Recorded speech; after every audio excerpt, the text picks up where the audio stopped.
Hi అండి అందరికీ good evening. ఇప్పుడు నేను ఒక చీమ, తేనెచుక్క కథ చెప్తున్నాను. ఒకరోజు ఒక చీమ అడవిలో వెళ్తుంటే తనకి చాలా పెద్ద తేనెచుక్క కనిపించిందంట భూమి మీద.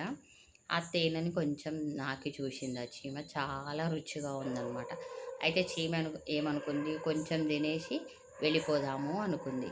కానీ ఆ తీపికి అలవాటు పడ్డ చీమ ఏం చేసింది, కొంచెం తిని వెళ్ళిపోకుండా మొత్తం ఆ తేనెలోకి వెళ్ళిపోయింది.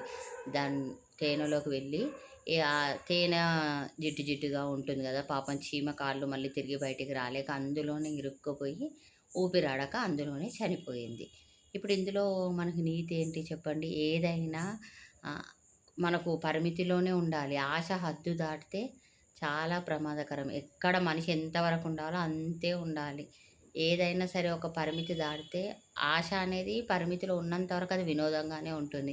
ఎప్పుడైతే పరిమితి దాటుతుందో అదొక బంధనం, విషపూరితమైన బంధనం. ఏదైనా ఎంతవరకు ఉండాలో అంతే ఉండాలి అన్నమాట. లేదా ఇలాగే చీమలాగే ఊపిరాడకుండా ఏదో ఒక రోజు చచ్చిపోవాల్సొస్తుంది.